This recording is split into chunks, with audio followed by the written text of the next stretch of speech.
So how's the campaign? So far, so good. Our campaign is just premised on engaging the over 200,000 polling station executives. Okay. And of course, all other parties that matter. Okay. You know, Kennedy AGYAPONG is the man of the people. He appeals to the general public. Okay. Especially those of us that we describe ourselves as the grassroots. Yeah. And so that is where his strength is. And at the moment, campaign obviously has to do with mobilization and engagement. Yes. And so we are engaging as many as we can across the country, all the 16 regions. We are engaging the polling station executives, and I can confidently tell you that it's looking so well. Yeah, it's very promising. There's hope. It's very promising because if you look at the outcome of the general election that we had as a party 2024, the general elections, I mean, it has broken, if we want to be very forthright and straight with ourselves. And so generally the people want some form of remedial actions. Yeah. And at this point, you get the impression a lot of people want a new face, somebody who at least resonates with the base, somebody who can unite the party. And most importantly, of course, the vision of every political party is to win power. Yeah. And so somebody who in the near possible time, particularly 2028, can capture power for us. I mean, and that has been the plea of the people. Yeah. And for me, if you ask me, there is no other person who fits in this category, properly so-called, than the Honorable Kennedy AGYAPONG. You agree with me that in terms of his advocacy, advocating for party people to be taken care of, advocating for the youth to be given opportunities, the character traits that he stands for in terms of his assertiveness, his courage, his boldness, his truthfulness, and of course, I mean, all angles, whether in people and this, nobody disputes that he's a very honest man. And at a critical time like this, where we need courage, we need honesty, we need discipline to move and transition our country forward. A lot of people are calling, especially the youth. And the youth comes in within this context.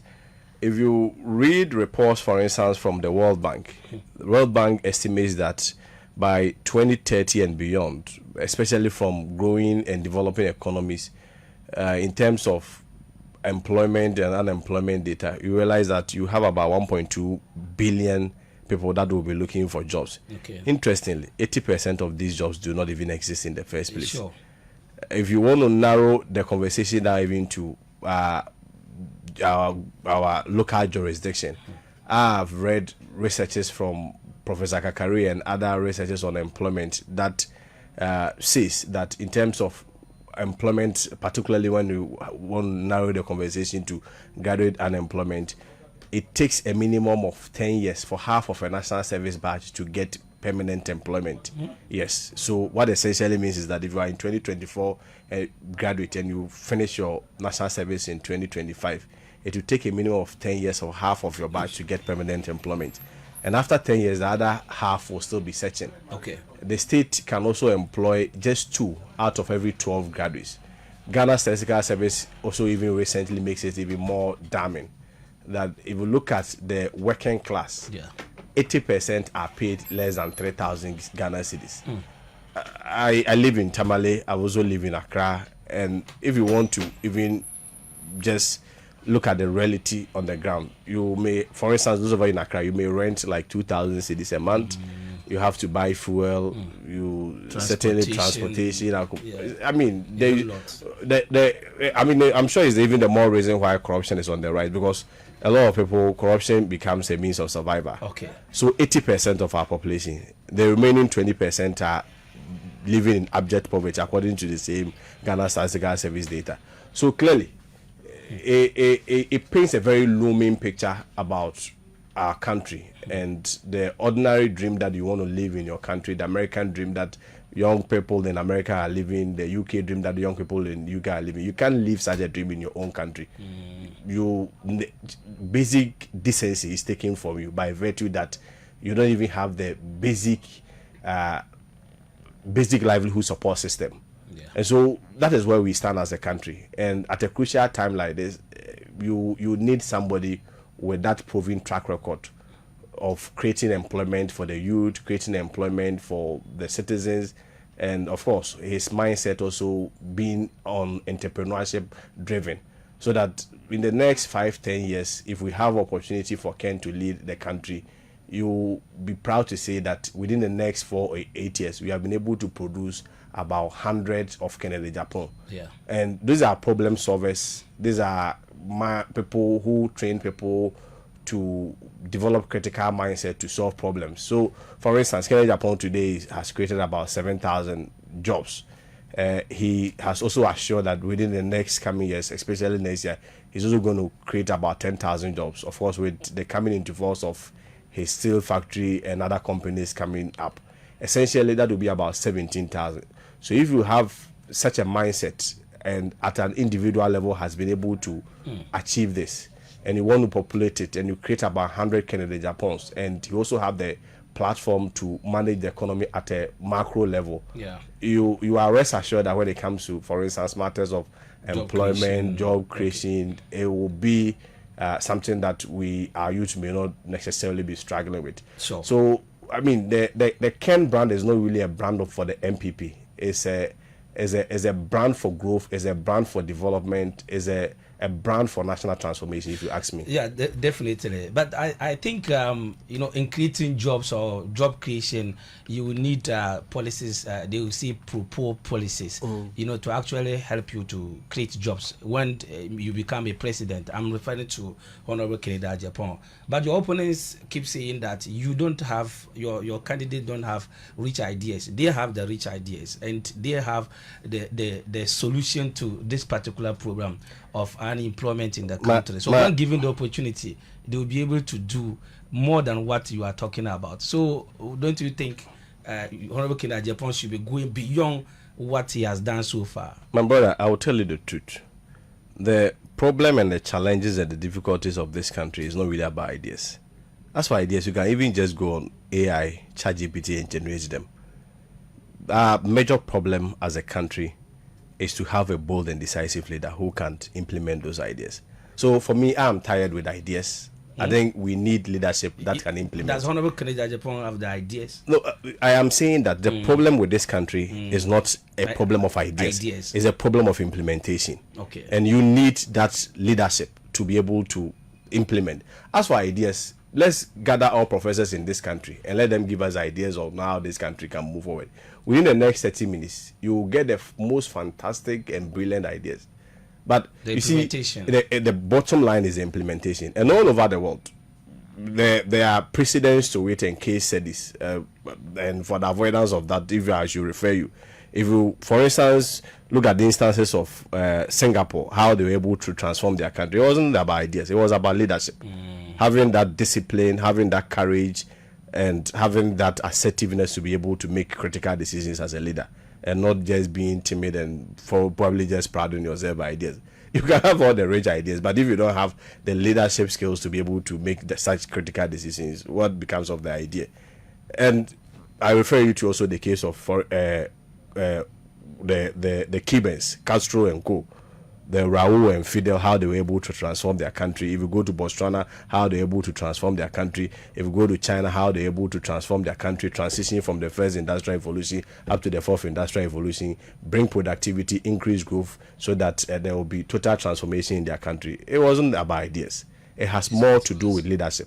It has more to do, not even necessarily with vision, but has more to do with leadership, having the will, having the capacity, having the mindset, having the discipline to be able to make an implementation. So I feel that those debates are a bit trivial. They are too academic and too theoretical. Who doesn't have an idea? If I ask you today that bring an idea to transform Radio Tamale, are you suggesting to me that you can't? You should be able to. But most importantly, is to have that leadership mindset to be able to implement those ideas. So, I mean, for them, they can engage in that debate. And for me, I find it very surprising that a man at his individual level has been able to recruit about 7,000 people. He's not a president. He's never been a vice president before. He's never been a vice presidential candidate before. He's never been a flag bearer before. At his individual pace, has been able to create jobs, create wealth, he becomes a model and icon for the youth and a lot of people to look upon. You tell me that such a man doesn't have an ideas. I think we should move from that debate. Okay. That's fine. So wherever you are monitoring or listening to us, this is Radio Tamale, and it is a special edition of Bawumia. And we're having a conversation, an exclusive conversation with the man, the spokesperson for Honorable Kennedy Ohene AGYAPONG's campaign team for 2026 presidential elections of the New Patriotic Party. And we are looking at their chances and how prepared are they towards the primaries. And I know there was a statement you made on Facebook in response to one Awal Muhammad.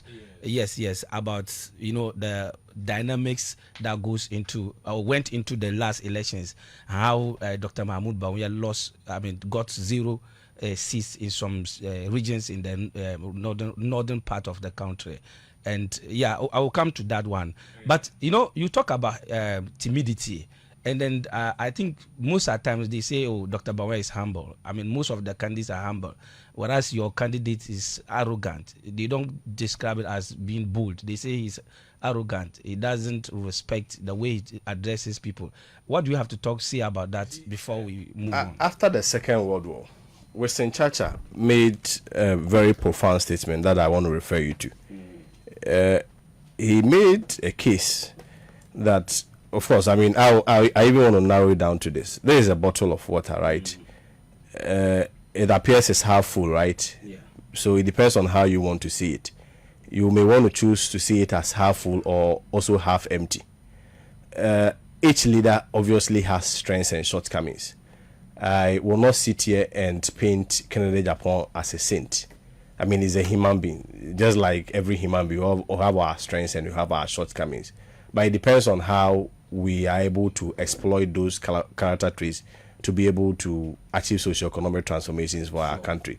So rather than seeing Kennedy as temperamental, I mean, if we want to be very forthright with ourselves and take it case by case, you realize that he's somebody who is just overly passionate about seeing results. And you see, in a jurisdiction where we are unable to look into our face and tell truth to ourselves, when somebody is extremely disciplined and truthful, you are likely to misconstrue that to be arrogance. I mean, those character traits you may find. There are other leaders that you may see that, for instance, Dr. Bawumia, for instance, I mean, objectively, people may see him to be humble. But if you want to be the pessimist, you may take that to be timidity. Is that not the case? People have argued, and people around him have really argued that he doesn't have the authority or assertiveness to bring his people to order and discipline him. But I will not see that. I will choose to see it in the light of humility. It's a similar thing. You want to see Mr. Kennedy AGYAPONG as disciplined, as somebody who is assertive, as somebody who is fearless, as somebody who is bold and courageous. And I get it. Let me open the conversation broadly for you. For me, I am of the view that we've always defined certain template of what a presidential material and who a presidential material should be. A presidential material should kind of play to a certain script that we've written. You see babies, you pick them, you jump into the gutter, pretend to be play to the gallery. You pretend to be clearing the gutter. You see the women, you pretend to be braiding their hair. I mean, ask them. Do those antics and do they solve problems? Pound fufu for women and those things. When they become president, they continue like that. So I mean, the last time I made a pronouncement that is about time we make a very strong case for ourselves that let Ken be Ken. Let him be who he is. We know he's assertive, we know he's disciplined, we know he's truthful, we know he's bold, we know he's courageous. At a crucial time like this, that is the kind of leadership that, for me as a country, we need. It boils down to PR, how people choose to brand people. But if somebody with all the character traits that you want to brand him, at an individual level, like I keep stressing that, has been able to make this significant contribution to our national development, I am not sure such a person, when we give him opportunity to lead us, people may want to concentrate on those PR and smearing campaigns. For me, let me state that the average Ghanaian youth is more interested in who can create jobs for him than who we believe that has a certain character trait. Like I indicated, Kennedy Agyapong may have his excesses. We will not sit here and paint him black. But let's even take it case by case. A lot of the bad PR and the where Kennedy finds himself, he finds problems for himself, has always been born from situations where he's defending the party. For instance, when he labeled the party people as fools. Yeah. The context is very important. What was the context? Was he defending the party? No, people? The context was that party hierarchy, very top hierarchy, including the former president, Mr. Osafo-Maafo, right? Gabi Asaro-Chedako, another party hierarchy, very high profile people, had met in a room to have a discussion. Okay. Then one of them, a party person, recorded the meeting and leaked it out to an NDC radio station. And this almost generated some tribal that conflict. Led to his comments. Yeah, that almost generated some tribal conflict between the Ashantis and the Achems. Okay. So it was against this background. If you can look into your party people's face and record them, give it to the media to play, certainly, I don't think there is any other description that best fits you. It was against that background. So I think all the descriptions that is being given to him, context is also very important. Okay. So why has it taken your team so long to explain this to the people of Ghana? Because for a very long time, this is the first time I'm hearing from your team, especially from your very self, that yes, something like this nature resulted in his comments describing some party people as fools. Why? I think the question should also rather be reversed, that why is it that this time around, especially from the 2023 primaries, that this thing is also coming up? That party people are also using it against him, because it was never an issue. It has never been an issue until we got into an internal contest and party people designed and schemed to use it against him and gave an impression as though there's a man or there's a guy who never respects party people. And look, Kennedy himself has never even had any problem himself with Anas. Anas has never conducted any investigation about him. But all the fight with Anas and all the attacks back and forth, all was in defense of the party. Because, at some point, Anas had made some investigations about the party. Of course, as to the model and the method that he used is also a subject for another discussion. Sure. But then this is a man who was able to demonstrate courage and challenge this guy that, look, the methodology and approach that you use is blackmailing, and that is unprofessionalism, and that cannot meet the test of journalism. This man comes out, gets himself into difficulty, finds himself in a problem. In a U.S. court, initial verdict came out, party people started jubilating. So for me, the question should rather be, why is it that it's only in 2023 coming, that is where these issues has become profound, that Kennedy Agyapong has been insulting party people? And look, let me use this opportunity to clear this. I've heard other arguments that Kennedy contributed to the defeat of the NPP by virtue of... We are here to let me preempt it. Go ahead, no problem. By virtue of his comments, let me tell you something. Kennedy has been talking since 92. And all this while, his comments and criticisms against the party, it couldn't affect Kufuor in 2000. It couldn't affect Akufo-Addo in 2016. Only to affect Dr. Bawumia in 2024. You just do the logical analysis whether it's consistent. Somebody has been criticizing his own party, has the courage to criticize his own party since 92 up till now. All this while, Kufuor time, it never affected him. He never had the worst defeat that we ever had witnessed in the history of our party, where 1.7 million votes, we experienced 1.7 million votes difference, and about 2.1 million people did not come to vote. At that time, was Kennedy not talking? So, would you agree with those who think Honorable Kennedy simply hates Dr. Mahmoud Bawumia because he's coming from here, and for that matter, he started speaking that way, and even pronounced that the party lost the 2024 elections in 2022, and when he knew very well that Dr. Bawumia was definitely going to lead. I heard this from most of Dr. Bawumia's supporters. Do you agree with them? But when Dr. Bawumia was selected as a vice presidential candidate, Kennedy was there. At that time, he didn't hit him. Is that the logic? When he was selected as a vice presidential candidate, Kennedy was already in the party. And at that time, you people didn't realize that Kennedy hated him. It was only when they contested that Kennedy hated him. You see, let me state this. We call something voter behavior that we cannot run away from. Voter behavior, in analyzing voter behavior, you analyze it from a place of objectivity and honesty. And in analyzing voter behavior, you look at the factors that influence people in making a decision. Some may not be favorable, some may sometimes be favorable, some may be distasteful. There are instances that we've also learned to live with ourselves in harmony. And so there are some sensitive topics that we may elect not to talk about them. But when consistently you are in a contest and one person weaponizes it to his advantage, and it gets to a extent where you may also have to demand accountability on him based on how he fed, on how he weaponized certain factors, I'm not sure anybody should be blackmailed into silence. And for that matter, if you question Dr. Bawumia that, well, you say you are going to bring Zongo votes, how did it happen? They didn't bring the Zongo votes. I'm coming. I don't think it should be construed as a hatred, and that is because he was a Northerner. Indeed, when he was selected as a vice, was he not a Northerner? He was a Northerner.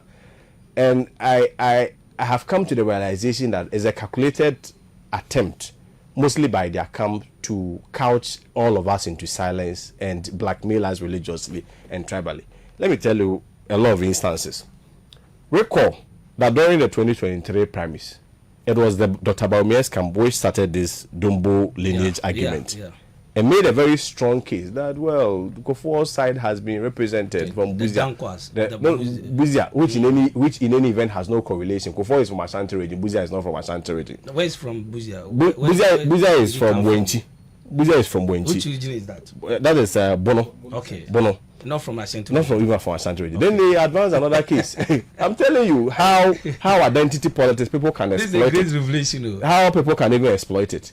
Then again, they said, oh, Dankwa side has been represented by the Akufo-Addo, and that it is our turn. Is that not identity politics? Is that not identity politics? Sometimes let's face the reality and be forthright to ourselves. When you benefit from this, you in the interest of respect and even mutual harmony for the context that we are going, you should also be open up and avail yourself to be questioned on the same method and metrics that you use. Okay. And I want to stress there and give more clarity there. So you made a case about Buzia Dombo faction. In any event, where is Dr. Bawumia coming from? Is not coming from Wale Wale. And where is Dombo coming from? Upper West. What is the correlation? Yes, so you stood on this identity politics. Is Upper West not part of the Northern Ghana? Oh, if that is the case, then you should treat all Southerners as one. If that is a logic. If that is a logic. Even in Tamale, there are different clans, tribes, and factions. You see, when I just want to paint the picture for you and give you 3 instances where Dr. Bawumia's camp exploited tribal and ethnic and religious politics to their advantage.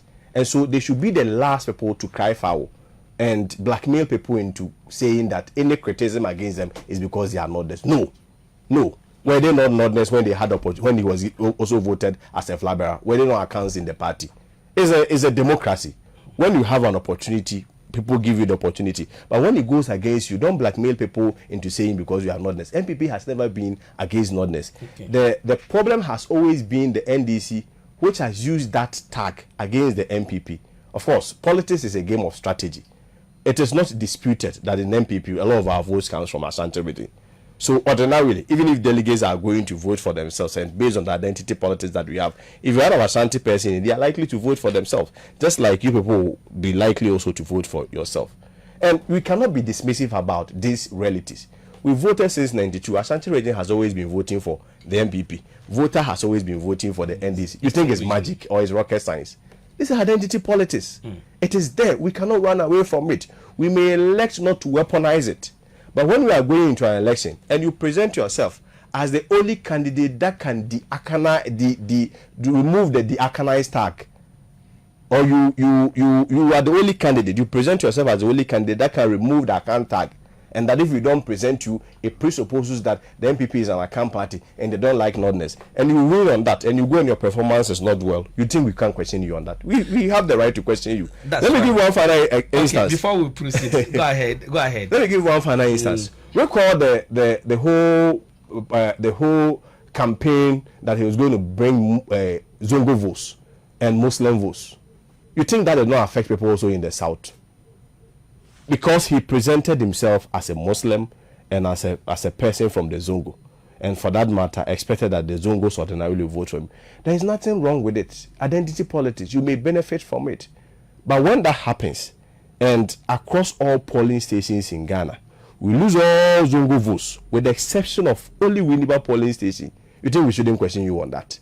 And when we question you on that, you call that an identity politics. And because you are a northerner, that is why we don't like. In the first place, when you became a flag bearer, were you not a northerner? I think we should move from that.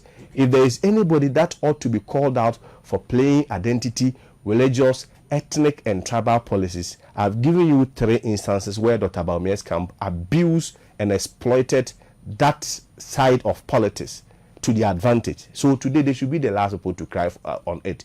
We are not doing tribal politics. Neither are we doing. Your team is nobody should describe you as bigots or a tribal or religious bigots because of this particular comment. I will call it voter behavior. Also making similar comments. No, but you see, do you dispute that voter behavior people consider religion and ethnicity? Unless, of course, you dispute that.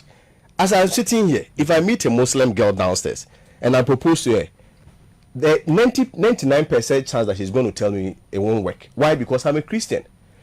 Pick VIP or STC bus that you are going to Accra. If 100 buses move, chances are that 99 of them, they will pray in the bus before the buses move. Sure. It's part of us. There are instances where a pastor will come in. Exactly. He will preach. It's part of us. Ask for a few minutes. MPP formed the Nasara Ring. For what purpose? To coordinate and get a lot of the Muslim and the Zongo community votes. Are you now aware?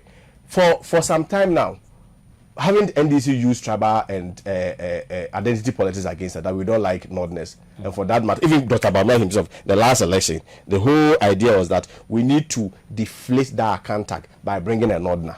Is that not identity politics? And so ordinarily you expect the Northerners to move in that direction. So why is it that when the outcome does not favor you, and it is proven that out of 276 constituencies, 199 constituencies voted against you, representing 72.2% rejection rate. Out of all polling stations in Ghana, right? As I speak, all Zongo polling stations, it was only Winneba Zongo that you won. As I speak with you, only Winneba Zongo polling stations, yes. As I speak with you, if you want to do an audit and analysis of the last election results, you will realize that out of 6 regions, MPP only have 9 members of parliament. Is that not very sad? And out of 4 regions, you don't even have a member of parliament. You take us into this. Regions like which particular region? Go to voter region. I can give you a list. Voter region. We don't have MPP has no. We don't have a single seat. Upper West, you don't even have a single seat. Upper East. I think that's true. You don't Upper East, right? You don't take us into such a humiliating defeat, and you want us to pretend that everything is well. Then we make we want to have a conversation on the voter analysis. You move to thank you, Tor, and the only thing you tell the people is that it is Kennedy Japon's comments that cause us. I mean, if you have to accept that logic, then you should also accept that. Was that why your team decided to disassociate yourself from the thank you, Tor? No, I think that one we made it clear. Remember the incident at Kumasi where one of our guys was stabbed. We felt that our continuous existence and participation in that event caused more threat and impediment to the event, and we felt that it wasn't necessary, so we needed to pull out. That's fine. Before I come back, we have a number of people watching us on social media, especially on Facebook. Darfur Pachulu, you are monitoring from Pachulu. Bernard Ni Asade, they said, ask not what your country can do for you, ask what you can do for your country. Yanana, internal wisdom. He said, Ken Ohene AGYAPONG is the best option for MPP and Ghanaian youth. Yuna Sini, you are monitoring. Inusa Golanga, Peace Corps member, you are also monitoring. You said, good afternoon, Mr. Soft. Please greet Honorable Bremer, DC for Encham FK. You are only making shout outs. I want you to contribute to the program. Abdul Fattah, you say watching you live from Sapelga, that is Upper East region. Okay, okay, you say you are watching live here in Radio Tamale. And then Nanaba Scorpi, he said, I am connected, or I'm connected rather.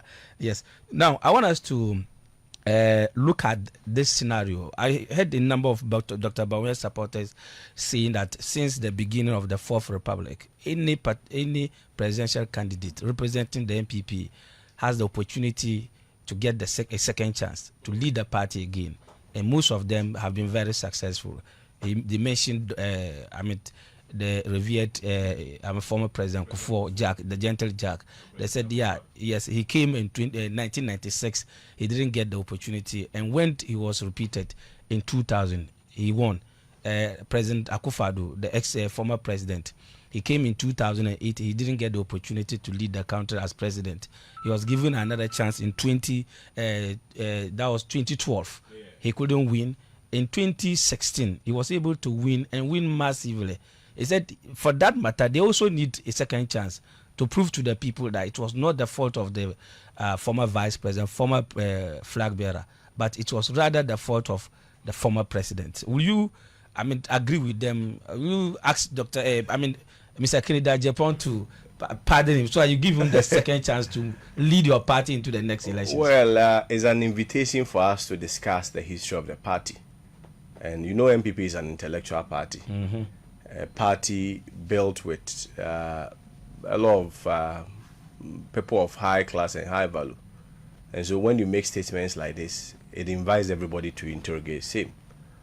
Yes, he gave a partial account of history, but to put it in a very proper perspective, it is also important to add that Professor Adubuahe also contested just once, and he was dropped.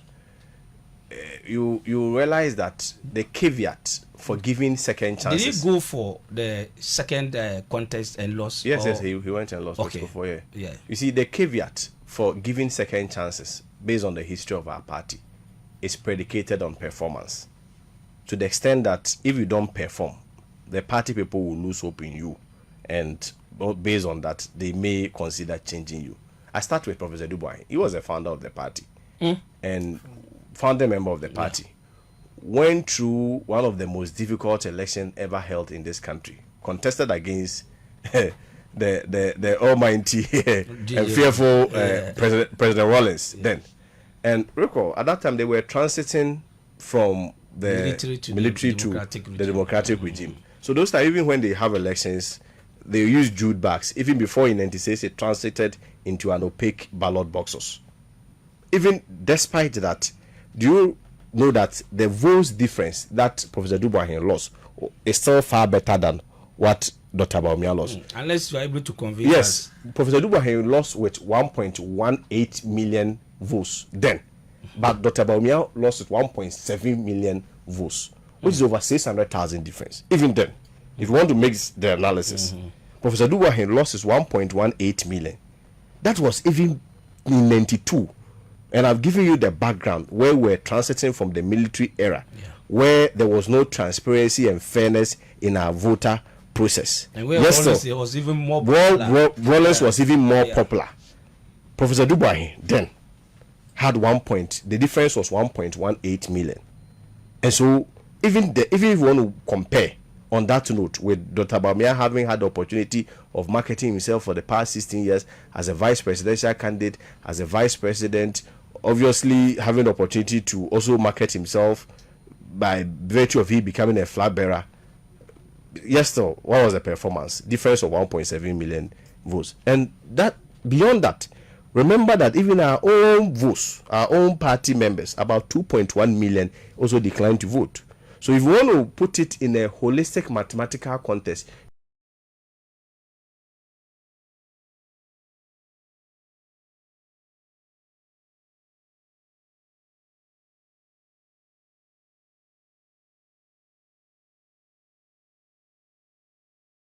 not sure. Alaji is getting older. The next 17 years, he will not even be interested in politics. So we are not ready for that, and we can't be ready for that. So yes, the tone or the premise of his conversation is true, but to give a true and proper context, you also have to add the Professor Adubuahin's account, so that the party people will know that yes, party people give second chance, but only when you demonstrate performance. And in the case of Dr. Bawumia, his performance was so poor. And come to think of it, like I earlier indicated, out of 276 constituencies, right? Yeah. 199 of them voted against us. That is 72.2% rejection rate. I referred you to how we even lost in all the Zongo communities, which are obviously predominantly Muslim, despite he even being a Muslim candidate, right? We had 137 seats in parliament. Now, what is our stake and stand now? Reduced to 88.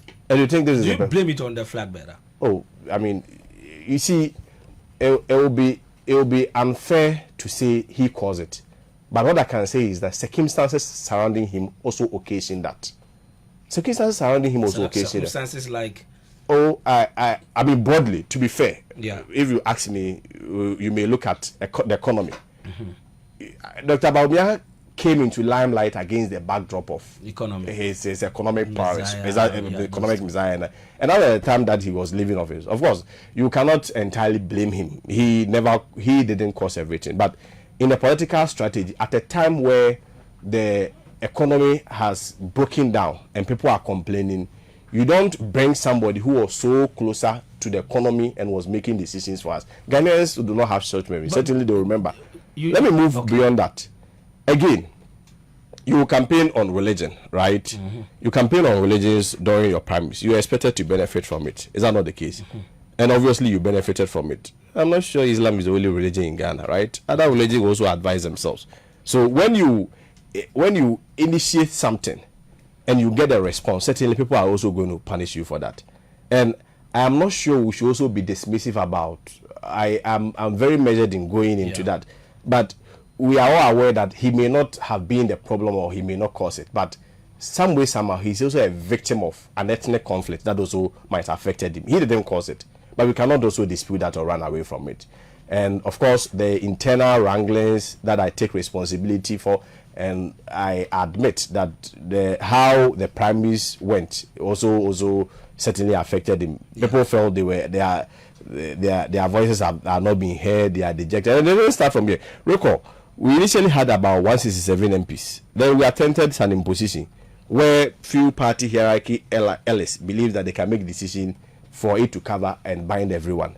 Then the party people voted, and then our seat came to 137. After that, they attempted with Professor Okwe. The MP said, we don't like him, he served, let him go. Party hierarchy said, no, we still want him. Party again revolted. For the first time in the history of a certain government having an executive president, we lost the speakership. Beyond that, we attempted with Dr. Bawumia. How can we have an election where all party machinery, all almost 137 MPs are supporting one person? All executives at all structures are supporting one person, whether Gonzesi, regional, national, all government appointees supporting one person, all 276 MMD supporting one person. It can be natural, and the party people, in quotes, they have conscience. When you take them through such a system, they believe that you've taken sovereignty from them, and sovereignty resides with the people. It doesn't reside with a few people there. And that was the response that they give. Okay. So it may not necessarily be Dr. Bawumia's fault, but he's a victim of certain systems, certain schemes, certain realities, certain circumstances that it makes it very difficult for Ghanaians to trust his comeback. Okay. And with the vote difference of 1.7 million votes, clearly, like I indicated, if you want to even bring him back, chances are that it's going to take about 14 to 16 years before he comes, which we are not ready. Thank you very much. There was a story I chanced on the GH1 page, Facebook page, and the story said, I can say for a fact that former President Akufo-Addo has abandoned Dr. Bawumia. They actually reference this to you. Did you say this? Yes, I think context is also very important. So the context was in relation with when they created an impression that they had about 67 MPs, which in actual sense they were not 67, they were 26. You are media people. I leave it to your discretion, and the jury are there to count. They were not 67. And I was being interviewed upon, and later on they also stage managed another endorsement from the MMDCs, which later backfired, where the MMDCs said no, they never endorsed them. They created an impression about 220 people, 220 MMDCs. So we're having an interview, and a question was posed why they would do that. And I gave the premise that I can understand them, the situation they find themselves, because President Akufo-Addo himself, who was the sailor of his ship, as at now is no longer supporting him. Yeah. So in that case, you want to give an impression that you still have a support just to motivate your people. Dr. Brian Champon, remember the last time he was very keen and tipped to be his flag bearer, his vice president, vice presidential candidate. Today he's contesting. He no longer believes in his vision. My own former boss, who I still respect, Dr. Duchum, was also tipped to become his vice presidential candidate. Today he also doesn't believe in his agenda again. He's also contesting. Come to even think of his campaign strategies. AGYAPONG, who also intends to contest him, and even Patrick Guama, who was last 2023 prime minister, was also very keen with him. Today he also plans to contest him. So if you find yourself in such a difficulty, ordinarily you do what anybody would do, and that is what the Dr. Bawumia did, to create an impression that yes, I still have the MPs. But how isn't it intriguing that all of a sudden somebody who proud himself of having about 137 MPs today is struggling to raise 67 and create an impression that he has 67 MPs, whilst in actual fact they were 26. Interestingly, even out of the 26, 12 of them later, after they had met and the supposed endorsement beyond that, had gone to Brian and had a lunch with him. So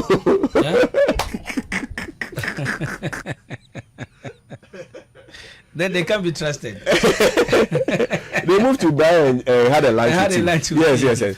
Let me tell you, as of now, the only thing that Bawumia is surviving on, as of now, the only thing that Bawumia is surviving on is the fact that he's driving the second chance analogy. Yeah. But party people should understand that a second chance, you see, we need a president, not a flag bearer.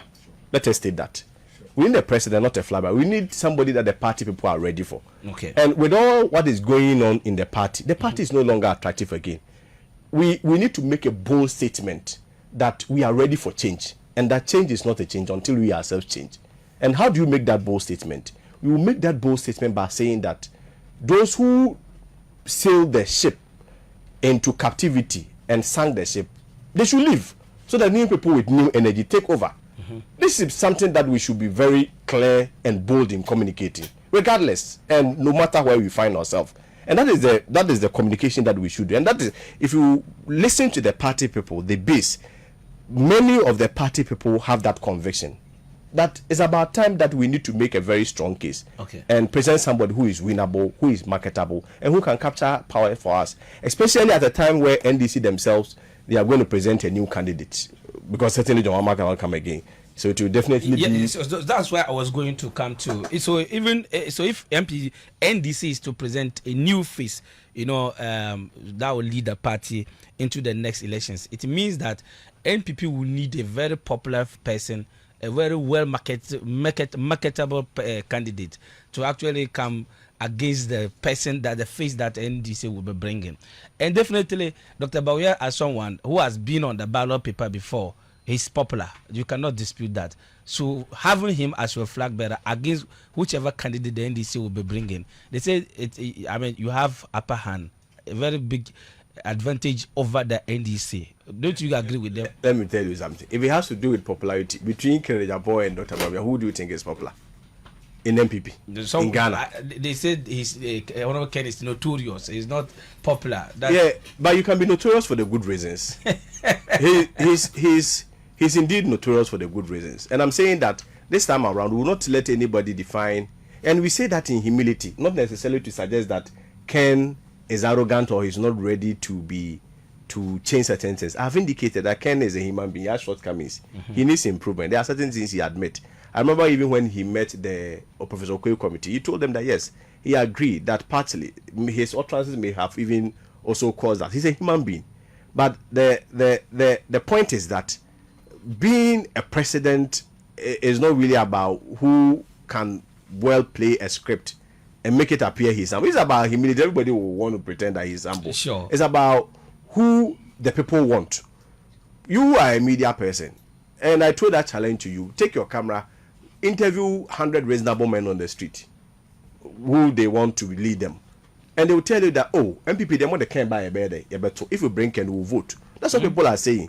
Everybody, you see, people may have issues with Ken's character, A, B, C, D, but he has been in politics since 92 till now. There has not been a single case of corruption against him. That's why nobody is talking about that. Wow. Since 92 till now, not a single case of corruption. He has been doing business. Yes, nobody has been able to look into Ken's face and say you are dishonest. Nobody has been able to look into Ken's face and say you are not disciplined. Nobody has been able to look into Ken's face and say you cannot criticize your own party people.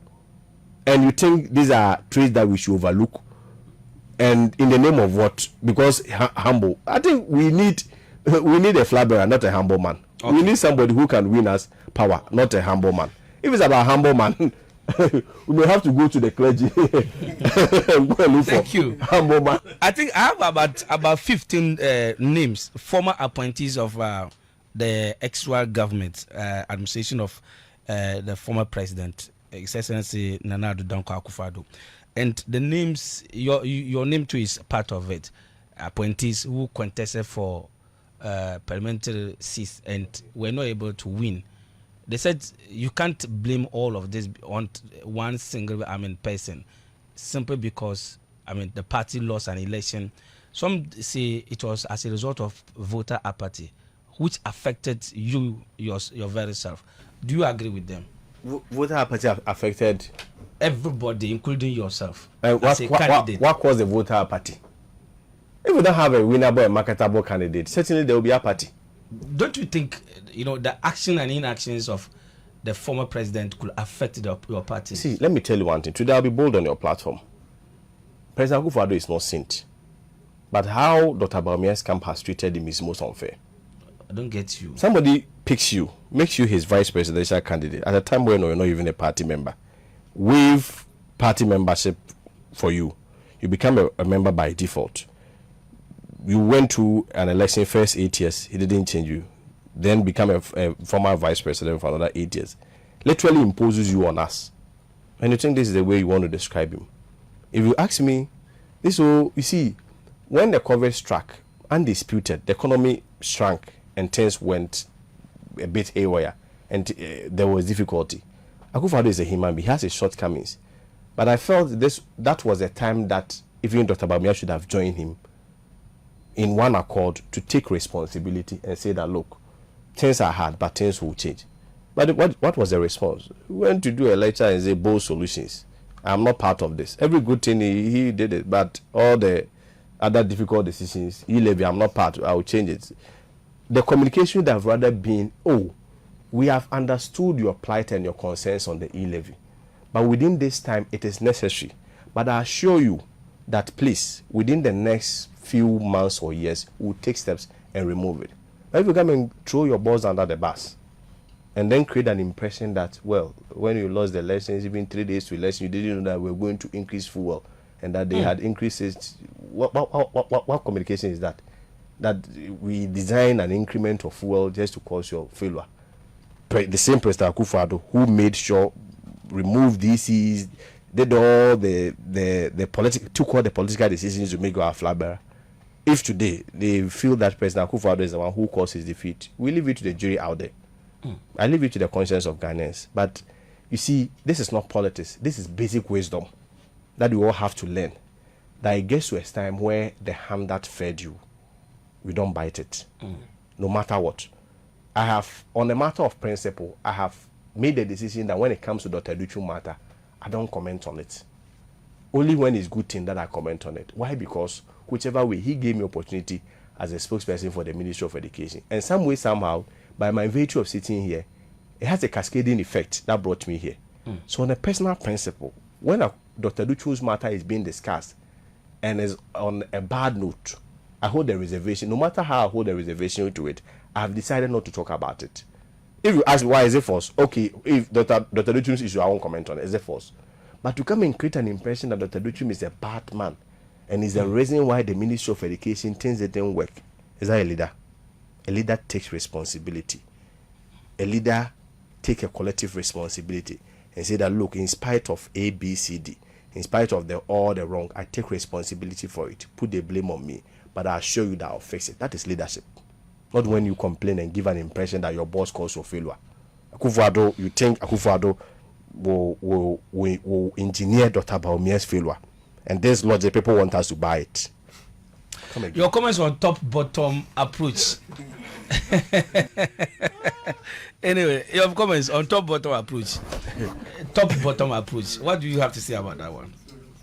Top-bottom approach. Let me tell you something. Are you in for it? No, we'll make an official statement on it very soon, and our official position will be made. But let me tell you something. There is a test that we all cannot run away from. That is a reasonable man test, the common sense test. Common sense will tell you that when you are building any structure, you don't start from the roof. Look at the humiliating defeat that this party ever went into. And if you want to rebuild, you think that the way of rebuilding is to start from the top. Why? Because people have the opinion and thought that, oh, these current executives, about 61% voted for candidate A, and for that matter, if we maintain them, they are going to vote for him. This same current executive that you didn't treat well, this same police executive that you didn't treat well, we will see.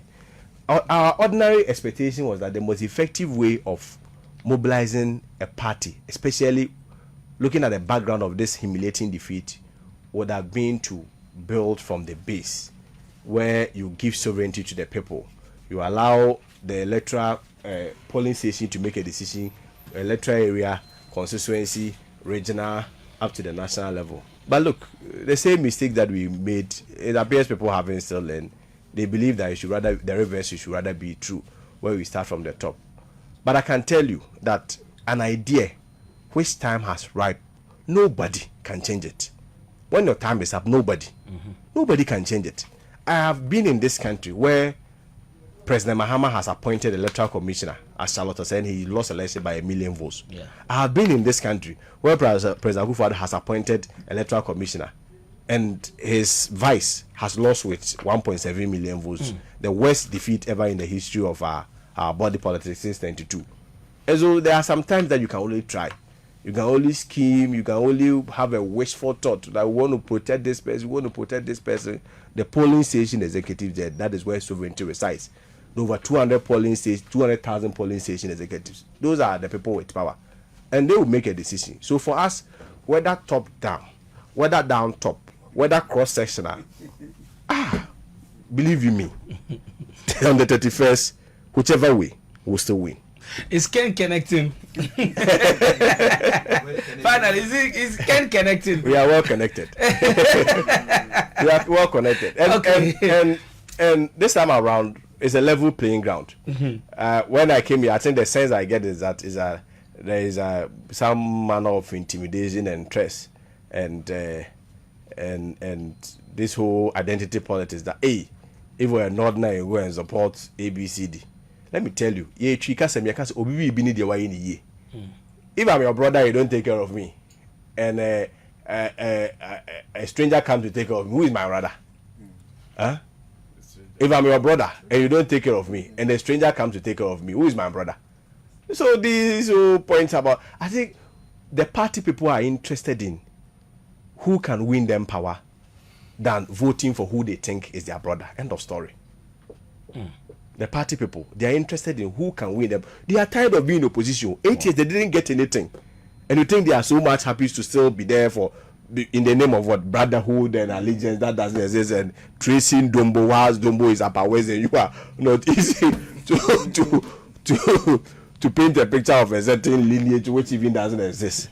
And today we are asking you that what happened to that? You say we are doing tribal politics. Which tribal politics? Who was it? Someone sent a message, and then the person is saying that since 1992, I mean, Northerners have been playing second fiddle to whoever is coming from the southern part and is leading your party into general elections.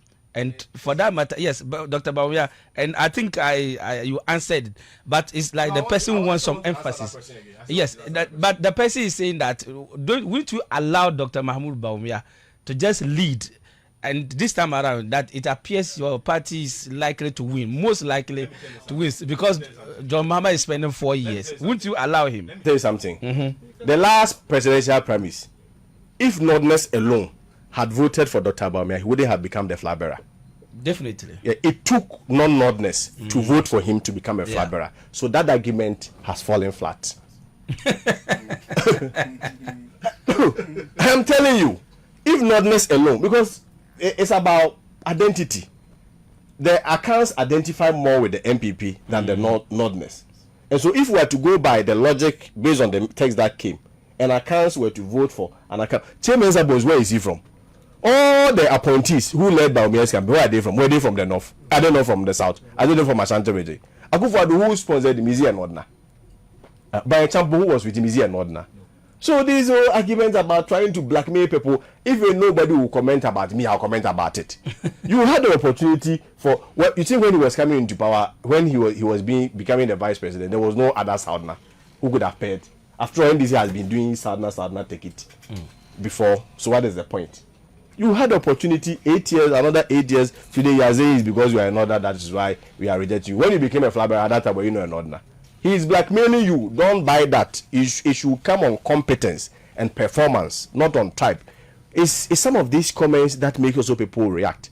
That if you talk about that, and other group also decides to also advise themselves, you say we are against you. Nobody is against Nordness. Northern has given. Let me tell you, the people that has been good to me, they are not even accounts. The people that have impacted my life, most of them are Votarians and Nordness. I schooled here. Wow. I schooled here, but I did my first degree here, UDS here. I didn't school in the south. I've had the opportunity to live with Nordness. But Sue, look, don't let anybody blackmail you into that thinking. If he had to take only Nordness alone to vote for Bawumia, he wouldn't have had the opportunity to become the flag bearer in the first place. It presupposes that Southness were the one that voted for him. But why now what we are marking is based on his performance. If we are to go by that logic, he said he was going to bring the Zongo votes as a Northerner. Did he bring it? Where were the Nordness? Did they believe in him? Did they believe in him? He said, I'll bring the Northern votes. And let me tell you one thing. The elections that we went into, the 2024 elections, out of 16 regions, our vote reduced in 15 of them. What are you talking about? Which particular region? That only not is that we appreciated votes. His own yes, region. Yeah. Every other region, including the northern regions that he is speaking of. And the votes that we had, the 4.something million votes that we had, 84.2% of that vote came from the south. And it wasn't a Southerners who voted for Northerner. So what are you talking about? 84.2% of that vote came from the south. The votes that Dr. Bawumia had, 84.2, came from 4 regions, predominantly Akan regions. Came from the south. So what is he talking about? That Northerners don't like him. Southerners don't like because he's Akan.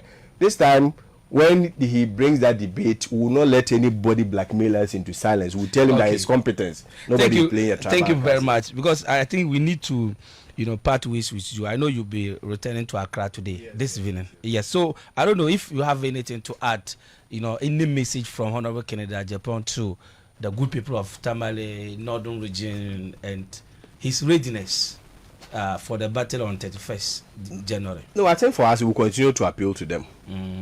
I'm a Christian and I believe in the Bible. The Bible says that the heart of the king is in the hands of the Lord. And like the river that runneth, wherever he likes is where he turneth it. We can continue to appeal. We can continue to engage. We can continue to talk. We can continue to sell our vision. But what I can assure them is that if they bring Honorable Ken today, 2028 will win the elections. That I'm very confident of. But if you bring Alhaji Dr. Bawumia, 1.7 million votes difference, it will take us 14 to 16 years. You see, the Bawumia's campaign is not strictly about winning presidency. It has more to be proving a point and being in control. Few people want to still have control over the party. And for that matter, whether he will win or he doesn't win, it's still him. Don't let them blackmail you into that thought that is because he's a Northerner. That has even been defeated, that they took Southerners to vote for him. Northerners alone voting for him couldn't have even made him a flag bearer. So that argument is being fall flat. But what we can do is that we'll continue to appeal to the people of the North. We'll continue to appeal to everybody. We'll continue to engage out of respect, out of decorum, that they should also consider the current state of the party. Yeah. And let me tell you one instance. Do you know that Alan Kyerematen and his people, I mean, despite, let me say this before I go. If members of a party can wrong a party, it means the party can also wrong its members. Politics is about numbers. It may not even be Alan Kyerematen, but whether we like it or not, he went away with people. People, even out of what happened, may even decide not to even go and vote. If today Dr. Bawumia is to come, do you know what is going to happen? Alan people will still see that Dr. Bawumia was a beneficiary of a crack system. And for that matter, they won't still come on board. But if Ken is to come, who cares? Somebody who said that we should give everybody amnesty and all of everybody should come. Won't they come out? So is Ken a unifier? Oh. not for me, but even I have a friend monitoring from America. He said, ask him how he performed when he contested for a position in UDS. Does that make him unfit for any position? You claim your candidate has no corruption allegations since 1992. How many murder allegations has he got since 2010? Your candidate will never lead the MPP. I'm a lawyer. I'm a lawyer, right? I'm a lawyer. And I don't really talk with allegations. Okay. I talk with statements of facts. So if there has been murder allegations or what, so it means NDC is in power. If you think Ken has committed murder, they should investigate him and bring him to book. But I find such comments very preposterous and completely unnecessary. Okay. Because this Ahmed Swale thing, even before that, let's go into it. How did Ken even find himself in this place? Because he was defending the party and fighting on us. And you allow this blackmailer to hold the whole party into ransom. Somebody fights for the party, defends for the party, get himself into trouble. There has not been any official determination by any state institution that he commits a murder. And as a party person, you send this message. I don't want to go solo into that. Okay. If it is about speculations, people have speculated so wrongly about a lot of people. There are speculations about A, there are speculations about B. I don't deal with speculations. If a Ken is charged for those things, then we can speak on it. As of now, there is nothing like that. Thank you very much for coming. Lawyer Kwasi Kwarteng.